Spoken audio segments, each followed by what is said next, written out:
Well, Buffalo's historic St. Joseph Cathedral wants parishioners to know it is still open after a fire there this morning. There's some smoke and water damage to part of the cathedral on Franklin Street. Several pews were also charred, but the church was able to open in time for noon mass. News 4's Allie Ingersoll is live in downtown Buffalo with more on what happened there. Allie? Jackie, it's a much quieter scene here. Crews have actually wrapped up for this evening, going home after working all day to air out the church. They told us not too long ago that they are waiting for diocese approval to be able to go inside and put their scaffolding up. The diocese tells us they believe that most of the damage was done to the ceiling of the church, and if it's serious damage, it could cost several $100,000. That damage sustained after an early morning fire broke out at this historic downtown cathedral.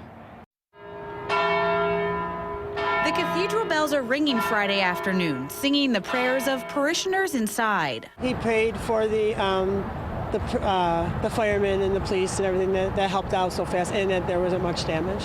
He prayed about that. St. Joseph Cathedral regulars like Jennifer Backus are thankful Friday morning's fire didn't damage the church they love so much. It was emotional for me when I heard there was a fire here. It was emotional because it is a beautiful church. The fire was created by a combustible left behind by contractors. It started around 6:15 after the Monsignor turned on the church's lights for morning mass. It caused a small fire in the light, which ran down to some of the pews. Cleanup began soon after, fans airing out the smoke and crews removing the damaged pews. Those pews, they don't make them every day. You know, everything is so intricate in the cathedral. While the damage to the facade isn't apparent, the fire department is estimating it'll cost around $230,000 to repair the centuries-old cathedral.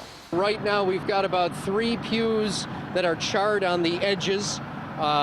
It doesn't look like much, but the smoke that it caused and the water damage that it caused is what we're dealing with right now. That price causing sticker shock for the church.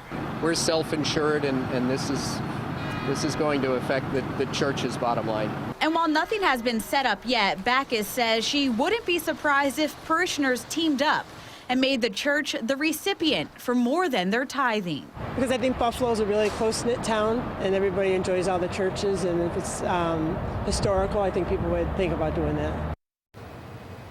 Rickard tells us he believes the cleanup efforts will be enough for mass to be held as usual Saturday evening and Sunday morning. Reporting live in downtown Buffalo, Allie Ingersoll, News 4 at 6.